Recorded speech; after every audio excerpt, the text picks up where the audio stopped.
Hi everyone, this is Micaiah Costin with the athlete section. Today we have a guest who plays volleyball for Kennesaw State University, and I'll let her introduce herself. Hi everyone, my name is Leah Freeman. I am a junior at Kennesaw State right now. I play on the volleyball team. I am studying technical communications. I'm originally from Knoxville, Tennessee, but I came to Kennesaw to play volleyball. And what am I missing? I'm 20 years old. Yeah, that's me. I'm a DS libero. That's my position on the team. Nice. You took everything out of my mouth. That's literally what I was going to say. So I love that. DS, defensive specialist, if you guys didn't know. And she also graduated, along with being from Tennessee, you graduated summa cum laude as Yes. well. That's a really big honor. And you're studying right now in an honors college at KSU? Yes, I am. That's really great. I guess we can start getting into that before we get into the beginning of you playing volleyball. What does it take to have such a high achievement and continue that along with college? For me personally, my academic standards are very high for myself. I know it's not the same for some athletes, but even on the court or in the classroom, I strive to, if the best thing I can get is 100, an A, then I want to get that, and it comes with a lot of weight on you. The days that, I might have practice or a game, I get home at 8, 9 late, and I would like to lay in my bed and do nothing. Those are the days that the summa cum laude, or whatever you want to call it, that's when that's built. So, getting on your computer and doing your homework or studying when you don't want to, or when you have better things to do, that's why I love to do that, because then the professor sees that I care about my grade. So then we can build that relationship as I'm a good student and I want to do well for myself. So. Right. And that's very important to take with you, whether you're in high school, college, masters, all of that, just having that high standard for yourself and knowing that you can always do better and just keep pushing yourself harder to the best of your ability, especially as a student athlete. Like you said, a lot of athletes aren't really focused on their studies. They're like, well, I'm an athlete and I have studies to do, I guess. But it's really important to recognize both and kind of see where you fit in both roles and, just keep building both up. So that's really great that you have that, that high expectation, high standard for yourself. Thank you. Yeah. And how do you personally balance, or do you have a calendar, or do you have something that you do to kind of make sure you have everything in order, or, organize everything? Yes. So between the sports and the practice and the games and all the classes that I'm taking, I'm in 4 classes right now, which in the spring I'll have 6. So It varies. But I have a planner that I get every semester. I fill it out. I go to, normally every professor will send a course calendar, and that will tell you every assignment we're going to do that whole semester, when it's all due. Even that takes me normally about 2 hours to do at the start of every semester, but I just sit down. I take out 2 hours of my day to literally write down every single assignment that I will ever have to do. And I'll write it on the days that it's due in my calendar. And then also, this is my room that I'm in, I have a whiteboard calendar. And that is more for volleyball. So I put all my practices on there, what time, my rehab times, my weights, all my games, my off days. I'll put that all color coordinated on my whiteboard calendar. So I update that every month. Wow, that's very smart. I was thinking about getting me a whiteboard calendar, even for different things I'm doing, and also the podcast in general. I have everybody on my notes, and I just I have a checklist, but I'm I think I need to see it visually, on a whiteboard right there, so I can already visualize. Okay, this day, this time, right there. So I'm gonna take a book from your page, or take a page from your book, take a page from your book, and kind of implement that as well, because I heard it's very helpful, and it seemed like it's very helpful and useful. So yes, a lot of my teammates do a Google Calendar on their computer or their phone. That does not work for me, because I get notifications all day long, and normally I'm really good at dismissing them and just not even paying attention.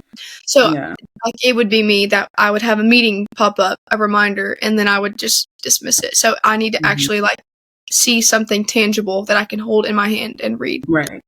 That's so smart. And I think that's me too. Like I can get notifications just to have an extra reminder, but I do need to see it like written down, whether it's a planner or like in front of me. So I think that's a good thing to make sure I implement as well. So thank you for that. You're welcome.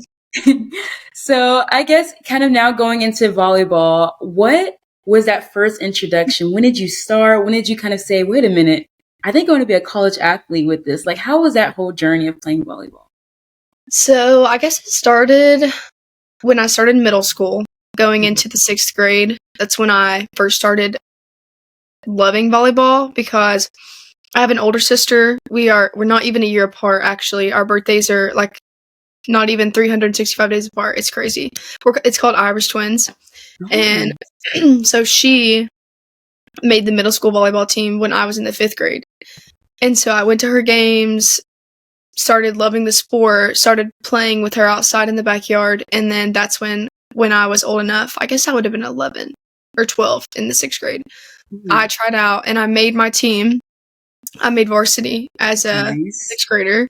Wow. So I played along my sister. I started out as a setter. And me and her ran a 6-2, and we were both setters. So, the fun fact that I did not start as a back row player, and I hit outside. Okay, love that. How tall are you? I'm 5'3", very short. Okay, that's impressive. That is impressive to have like a shorter player play outside. I always wanted to do that. Yeah, that's really neat. Okay, go ahead. Sorry, I'll get into that, but go ahead. And then I started playing competitive, like club volleyball, I guess when I was in the 7th grade. Mm. And once I started that, I didn't stop. So I played club from 7th grade to, I guess, 12th grade once I was a senior. Okay. And obviously when you're that young, it's not as vigorous, I want to say, and not as future focused as thinking about college and recruitment and all that. Right. That started, I guess, when I was a sophomore. I started like crafting my sport, wanting to get in the gym every day, like be the best I could be. Mm. And then I was like, I think I want to do this like long term. I don't want to be done after my senior year. So then I just started like busting my butt in the gym every day. I also played softball. Mm. That was the first sport that I ever played. So my dad caught Division I baseball at East Tennessee State. Ooh, and so when I was like, I want to say like 6, he started me in softball really young. I was a catcher. I did that until I was 15.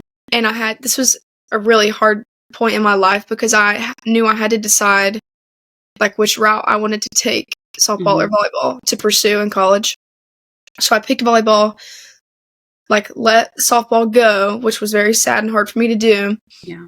And then once I actually committed to Kennesaw State, I guess that was my going into my senior year that summer, I had this random idea. I was like, I wonder if I could go back to softball for one last year and play. So I texted Coach Keith and I asked him, and he was like, yeah, go for it. So then I played my senior year of high school ball in softball. And I'm so glad that I did that. I got All-State. Wow. I know. I hit for the cycle one game. Do you know what that means? Yeah, what was that? It's called hitting for the cycle. No, I don't. So that's when, like, during one game, you get a single, a double, a triple, and a home run all in one game. Oh, wow. That's so neat. So I did that. So I, like, achieved all these cool things that I never thought would even happen. But softball molded me into the volleyball player that I am right now. Oh, that's a very unique. I love that. That's a really unique story. Yeah. I also played softball and volleyball. I played softball late. Like I did for like one season and realized I wasn't that good, but it was fun. Volleyball is still like my love to this day. I didn't continue with it. I played a little bit kind of like you did, like a little bit in middle school. Played club when I was 13. And then after that, I just started like doing more training for like club. And then I just kind of dropped it. I was like, okay, I don't think I want to do this anymore. I think it's too hard. Like, I don't think I'm going to be, but I wanted to be like a collegiate athlete and also an Olympic athlete. I was like, oh, I'm playing the Olympics. But I just feel like at the time, my drive for it wasn't as strong. Like, I just thought it would come to me if I just pick up the ball, but that's not how it works. You do have to work hard and get at it. You know, even if you do there's people who have natural talent, like they still have to work hard to get it, you know, get to where they want to be. So yeah, I still love softball, still love volleyball, like all the sports I've played and, you know, just watched and then taken. I still enjoy it, but I love listening to other athletes tell their story and kind of like, this is kind of what this podcast is about, just kind of listening and learning the stories of other athletes who are at that level and, you know, just advice they have for other people. So I think that's really neat. Thank you. You're welcome. I also play DS in volleyball, and I wanted to be an outside hitter so bad. I think one time I was trying to be, well, I didn't want to be a setter. I was like, I don't think I'm that good at setting. And so we had a set off between me and this other girl. And I was like, no, I don't even want to do this. Take me out the running. And so they had me set, and then the girl was like, okay, like a little clap. And then the other girl went and said, I was like, yeah, let's go. And even though I didn't want to be a setter, that kind of hurt. I was like, well, hold on. I still gave it my best now. Yeah. But I don't know why I just thought of that story. But I just thought about how you were saying, like, you transition from setting to DS. Like, it's just so interesting that both of those, I feel like people transition between the two a lot. And it's pretty common, which I didn't realize. Now I feel like when I pick up the ball and just play for fun, setting can come a little bit more easier to me. But back then I was like, this is not. Oh, yeah, setting. I remember when I would be in the backyard playing with my older sister. It's called peppering. We would just pepper back and forth. Yeah. And I could not set without like doubling the ball spinning. And I would cry and cry and cry because I couldn't do it. Like I would get so mad. And then it was so ironic because then I made the team and they were like, yeah, you're going to set. You're that girl. Yeah. I was like, that. Okay. Like, oh. Yeah. No, I hate it when my coach would like have us pepper against ourselves like on the wall, like continuously setting on the wall. Like I hate this drill so much. And I didn't realize because it's supposed to be helpful. It's supposed to help you like, you know, get your target and everything. But I guess because she didn't like exactly tell us what it was for and how we needed to do it, I didn't see a point in doing it. And so it became very repetitive and boring really quickly. But I don't know, maybe if it was a different team, a different life, I would have been fine. But at the time, I was like, yeah, I don't know if I can hold on. I can't do this. I can't do this. Yeah. And I don't regret it, but I do wish I would have like given it a little bit more time because I really do love volleyball. And so, yeah, but it's fine. It is what it is. I'm able to talk to people who are playing it. So that's fun. So what about, we kind of talked a little bit about the setter position, but what about the defensive specialist position do people not realize or know about? Because we know the libero controls the game as a person who plays in the back, but the DS is very important as well. So kind of tell me a little bit more about that. So I would say the biggest difference in DS and libero is obviously the playing time. And right now I'm libero, but last year, this is my first year as libero. So last year and even my freshman year, I know how hard it is for DSs to come in and kind of get in that groove of being confident and having that mentality of like, serve me the ball, like hit the ball at me, things like that. It's very hard for DSs to like get into that because they're only on the floor for so long and then they have to come out and then they have to sit and then they go back in. But it's so funny because like DSs are as important, if not more important than the libero.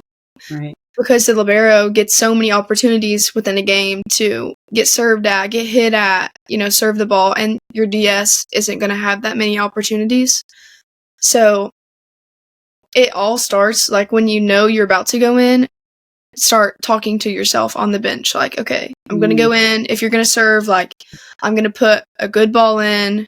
I'm going to be aggressive. I'm not going to shy away from serve-receive balls because, in my opinion, serve-receive is, like, by far the most mentally taxing thing in volleyball. Very, very, very hard to do, not only physically, but mentally, keeping yourself in that good mental state during the whole game. So, on the bench, be like, I'm going to go in, if I don't get the first ball, I'm going to get the next one. Like, and then when you finally go in, you don't have to, like, while the play's going, you don't have to say those things to yourself because you already did it. Stuff like that. Like, yes, that used to help me a lot.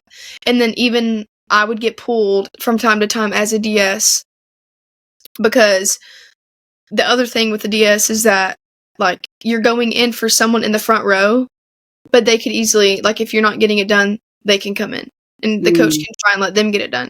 Whereas the libero, I mean, he's not going to sub you out after you miss one dig, or something like that. Yeah. So trying to put in your brain, like, not to think about that. Because the second you start thinking about, getting pulled or messing up, it's going to happen. Yeah. That's so true. Yeah. You just have to, like, put your brain at, like, a state at ease while you're playing. And I honestly didn't figure out how to do it until this year.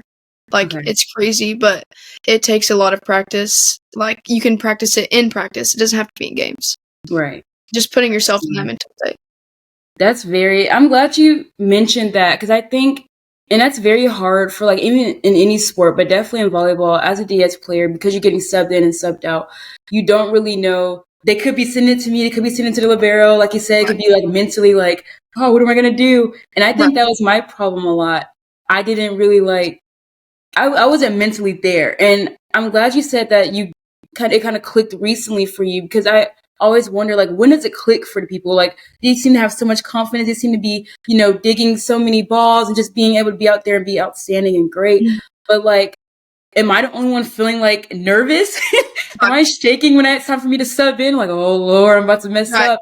And after I miss a ball or shank something, I'm like, oh, shoot, I sucked. They're not going to put me in again. So it's important to kind of, like you said, kind of mentally be there, like, practice it in practice, because you're practicing what you're going to do in a game. So even mentally, you have to practice that before you get on the court and start playing against your opponent. So I like that. That's very smart.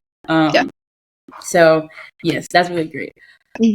So I saw that y'all have a thing called the Athletes Thread. Is it like you guys have your own, like, merchandise that KSU offers, or how does that whole program work? So Athletes Thread, it's like an NIL company, I guess, and I didn't know a single thing about it until last year. They reached out to me, and you don't have to do it as an athlete, but if you want, like, it doesn't cost us anything. It honestly makes us money. So all I have to do is go in and, like, accept all the terms and conditions, and then I have to, like, submit what they want out of me to I guess he's called our coordinator, our NIL coordinator. We have one as a team. And once he approves it, it's so cool because I had my own, like, storefront. I think it's still up right now, actually. And this website, the Athletes Thread, they just manufactured, like, t-shirts, sweatshirts, like, whatever you could think of, hats. And it had, like, Leah Freeman, Kennesaw State #1 volleyball on it. Wow, that's so neat. Personalized to me, yeah. So I know a lot of my family bought a lot of it. Love that, supporting. Yeah, so, like, we would go to games, and then I would look up, and they would, like, have my name or my number on their back. So that's it's just something for us to, like, kind of get our name out there, Yeah, for sure. Yeah. I like that. When I looked up, because I was, like, doing some research to make sure, like, to base my questions off of, and I was like, oh, this is kind of cool. I'm going to ask her about that. I think it's like an NIL type thing, so that's really neat. I like that. So do you like Kennesaw State? Like, what prompted you to look into Kennesaw State, and what do you like most about it or don't like? Like, how's the experience for you? So my recruiting process was honestly so weird. It was during that weird period with COVID was still happening, and I wasn't getting a lot of attention that I thought that I would have gotten. I was sending so many emails out, and I would get responses, but they were like, sorry, we've already committed, your class or your position, and all I was offered was walk-on positions. So that summer, I was at the beach, and my club coach called me, and she was like, hey, I've been on the phone with Kennesaw State, and they're interested. Like, would you want to take this phone call, just learn more? And I was like, yeah, sure. Why not? So Coach Keith called me personally, and we talked for like 30 minutes. And I was like, yeah, I'll come down and do a visit. So I think literally the day I got back from the beach, me and my parents drove to Kennesaw. It's like 3 hours from Knoxville, Tennessee. And I did a tour. I came on the first day of classes, actually, so it was chaos. Like, it was crazy on campus. And coach was like, I'm so sorry. Like, it's normally not like this, blah, blah, blah. And I watched some of their practice, or one of their practices, and I just loved the way that coach coached. It wasn't, his drills were not that long. Like, they did drills for about 10 minutes, and then it was done with that on the next.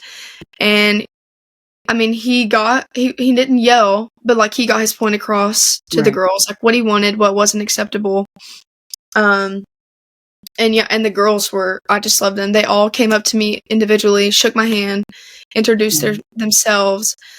They shook my parents' hand. Like, it just felt like family from the time that I stepped onto campus. Wow, that makes a big difference. Yes, so that's why I was very high on Kennesaw State, just with the culture that I could tell that Coach Keith had built already, and I wanted to be a part of something like that. Yeah. So, literally the next day, I committed. Wow. Well, congrats. I know it's late, but congrats. That's exciting. That's a very, and that makes such a big impact on someone trying to transition from high school to college, especially going in for athletics. You want to make sure not only does the campus feel great and, you know, what you're trying to study is a good program, but like the team and the coaching, everything is all like settling in for you really nicely. So it can be a smooth, transition. Yes. So you mentioned that you like the way he coached. Aren't you also like a assistant coach or something for your Georgia Elite? Yes. So I coached at Georgia Elite, assistant coach for, I guess it was 2 seasons. Okay. And then now this spring will be my first spring at Tsunami Volleyball. Okay. So okay. Oh, in Georgia, right? Yes. Oh my gosh. Okay. So I live in Georgia and I tried out for Tsunami when I was younger and I did not make that team. But yeah, so I think they already had girls they wanted to be a part of in that team because they already had like everybody separated. Like, okay, these amount of girls go over this side, and other girls stay on this side. And I was like, why are we separated? And then they basically had us playing and running drills, only to tell us later on, okay, the girls on that side made the team. And I was like, so we're here playing open gym? Like, what is this? Yeah. Like, that was so interesting. That's cool, though. I was thinking about going to some of their adult open gyms this year, actually. So I'm going to try to make it to one of those. But Tsunami's a really great environment. That would be fun. Yeah. Well, I'm actually a head coach this year. I don't have I'm a head coach for our 15s ATL. Yeah. Okay, nice. So with coaching, how do you separate your player mentality to the coach mentality? Because I know sometimes just because you're a good player doesn't mean you're a good coach and vice versa. So how do you kind of juggle between the two and kind of switch mentalities when performing both tasks? I think a big part is knowing your players, like how they would better respond to your coaching. So I know me personally, I play better under, this is so weird, like yelling at me, like being really hard on me. That's when I perform my best. It's so weird. I don't know why. But then obviously I'm coaching 15-year-olds.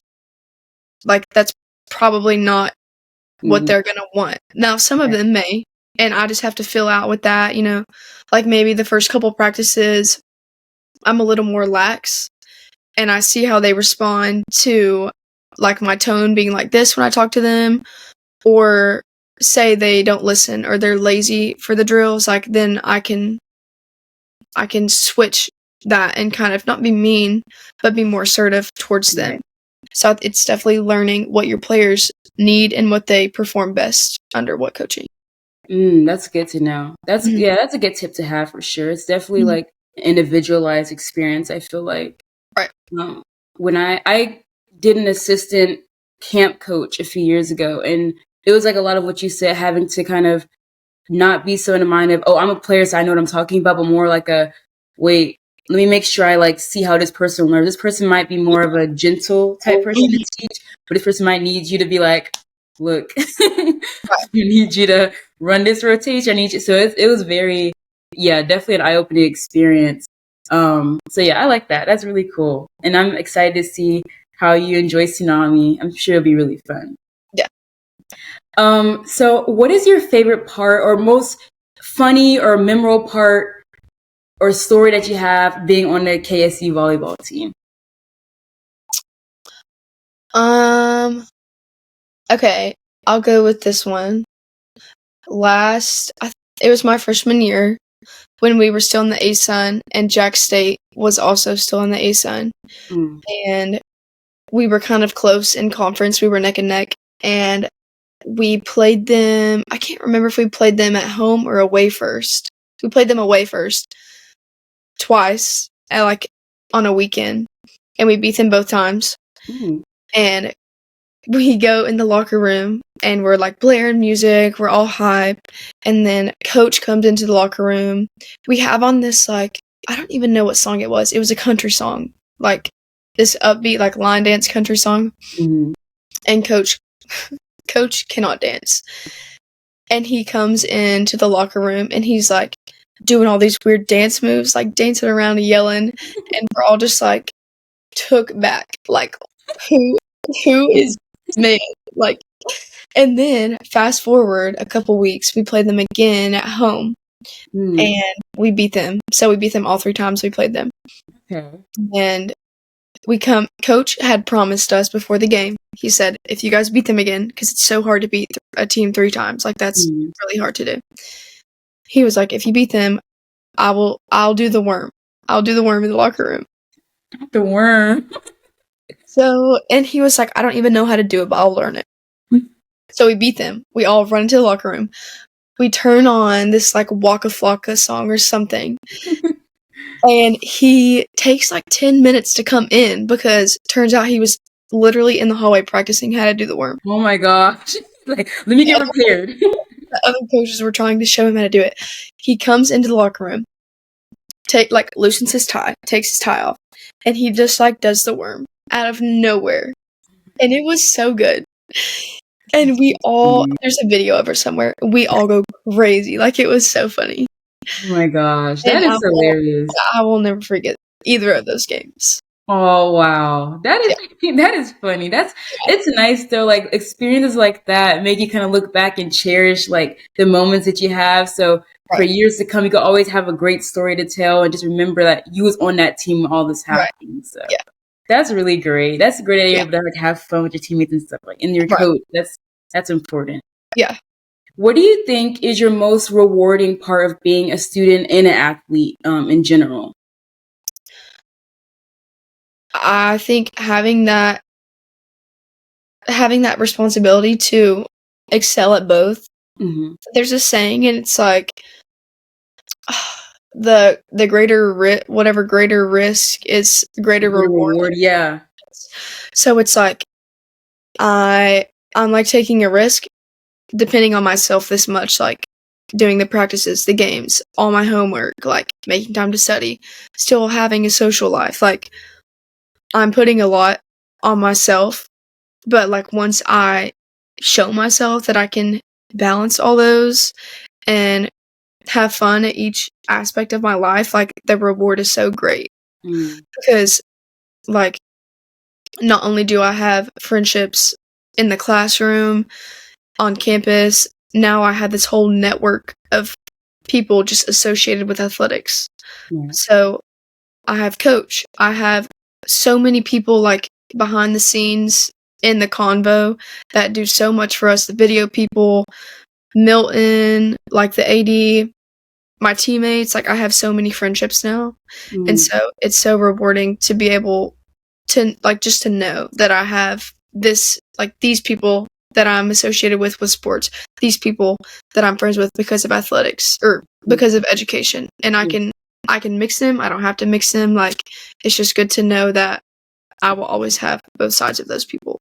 Yeah, that's really a great option to choose from. Great, just people to bring it together, and they're for you in different ways in your life. So I like that. That's really neat. What would you say? We're almost getting close to time, which is really crazy because I feel like it has not been 30 minutes. I know. No way it's been 30 minutes. I know. What would you say is your most cherishable advice for athletes who are going through recruitment or just playing volleyball, whatever sport?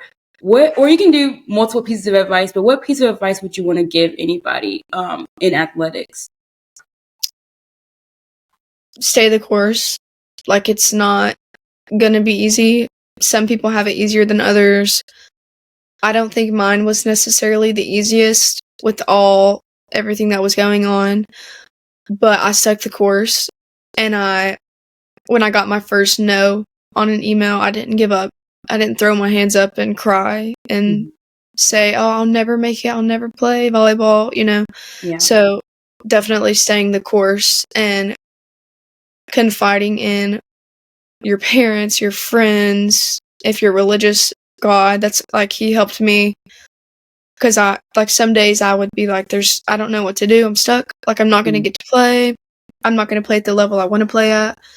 And so I prayed about it. I talked to my parents about it, and he just made a way, and then it happened. So I love that. Yeah, God always makes a way when there seems to be no way, when it seems like, dang, that's everybody, that's all I can do. Like, he always brings his supernatural to the natural and is able to create a path for you. So I love that. Thank you so much for this great conversation. I know. This is really fun. Where socially or social media can people find you on? Oh boy, I feel like I have them all. I have Instagram. I think it's just Leah _Freeman. I have Twitter. Same handle there. I have Facebook. I have TikTok. Nice. I have Snapchat. I'm pretty sure I have them all. So, and I'm on my phone a lot of the day if I'm not doing something. So same. Well, I love that. Thank you so much, Leah, for coming on here to talk to us and just explain your story. Yeah, great advice, great story, great conversation. So I really enjoyed it. Thank you for having me. It was so much fun. Thank you. And I can't wait for the next episode. I know. I'll be watching. Yay.